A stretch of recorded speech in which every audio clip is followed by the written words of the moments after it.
The following marketing information and discussion is provided for informational purposes only. It is not intended to be used as professional guidance or consultancy. You should find an agency for that. Comexis is a digital marketing agency, so feel free to hire us. But otherwise, just enjoy the show.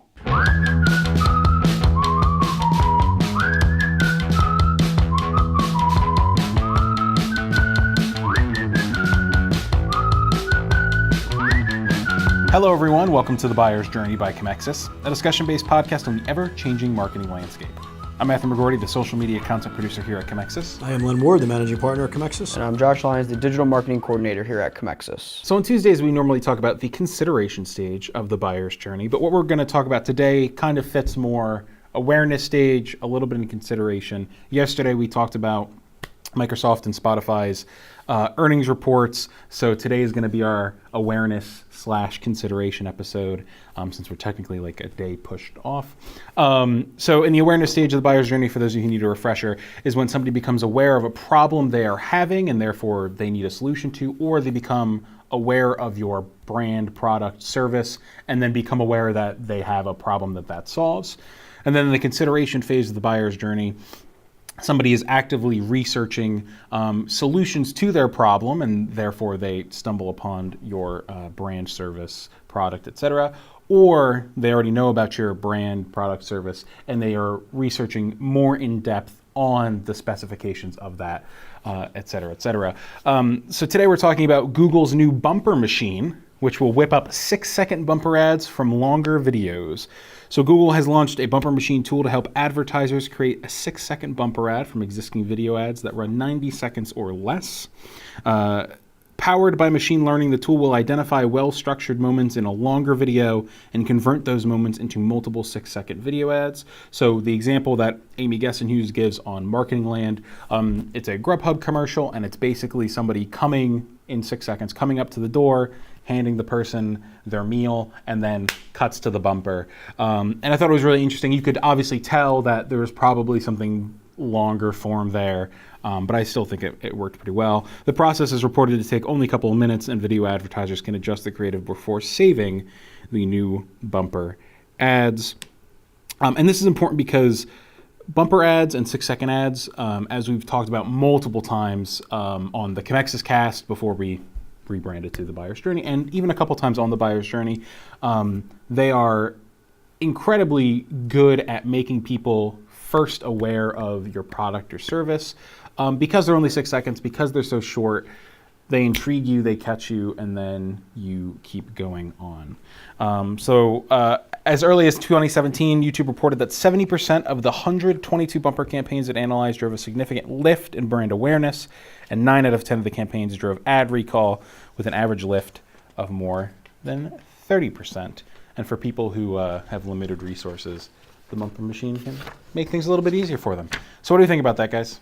I think it's a good tool. I mean, obviously, I'd like to see some of the videos. Obviously, I'd be interested to know if you can kind of keep having the bumper machine kind of spit out new videos for you to take a look at. I didn't really get that there. But if you're like a small shop and you have videos, or maybe you don't have an agency at your disposal, or you're not using anybody at the moment, but you know you have some video, I think this is a really, really good thing. As we know, YouTube and the 6-second ad is tremendous.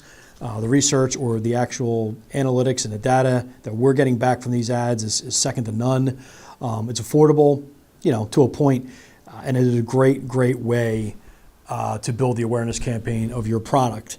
So, I mean, I think this is a really, really good thing that Google's doing. Now, I mean, obviously, you could take the pessimist view and say, well, they're cutting more into the agencies and they're eliminating some of our services. They're certainly attempting to take a small piece of my job away. So thank you, Google. Yeah, there's no question. So, you got to remember, Google is definitely pivoting a little bit more towards kind of infringing a little bit on cutting out the middleman, which is the agency.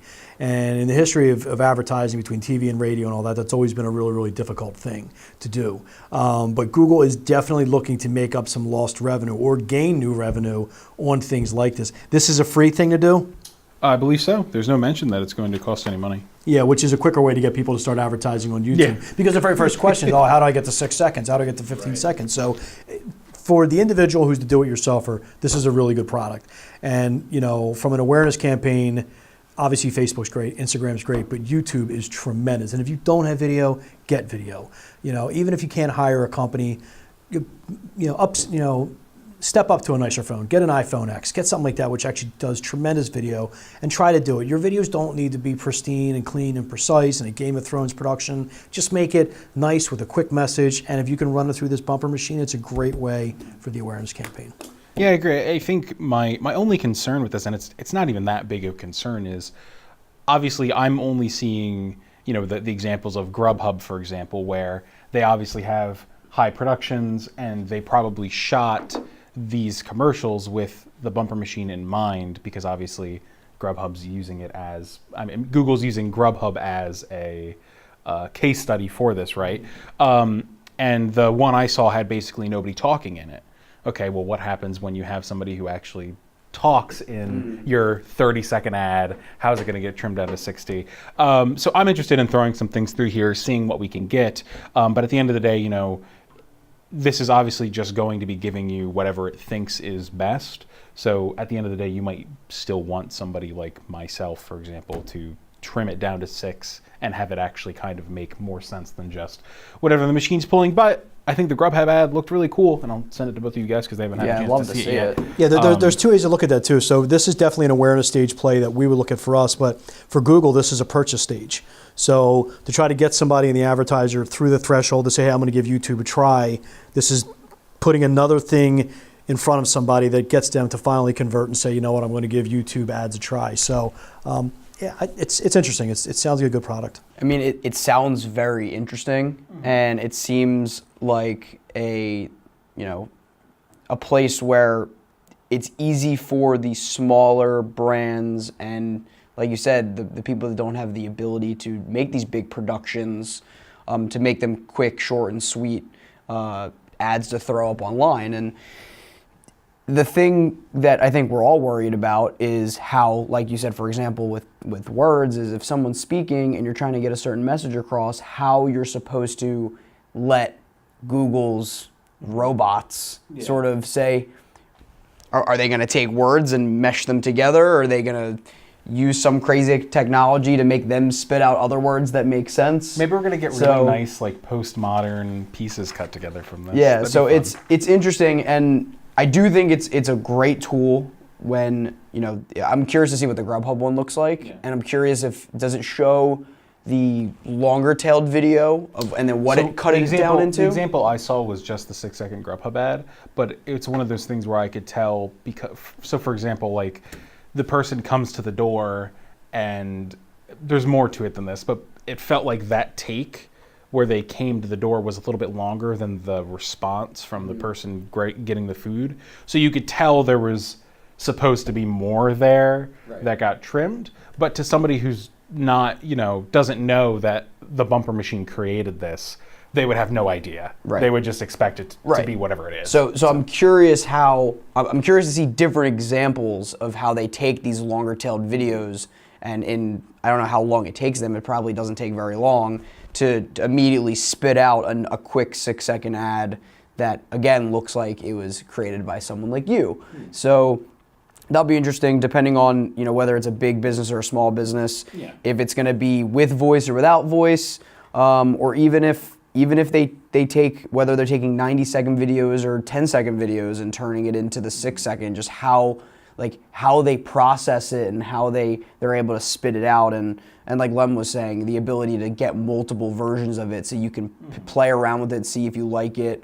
A/B test it. Yeah, so it sounds like a very cool tool. I have no idea how it works, but they're very small people. Yeah, so I would love to see the Grubhub video and see how they made it work. I'll throw it in our Slack channel. I think it's interesting, and we'll report back if we get a chance to test it out, because I definitely think that this is, at minimum, it's an opportunity to save some time, but I also am interested to just see how efficient it is in general. But that's all for today's episode of The Buyer's Journey. Check us out on Comexis.com, YouTube, and anywhere you can get your podcasts, and follow us on Twitter at @buyers_journey.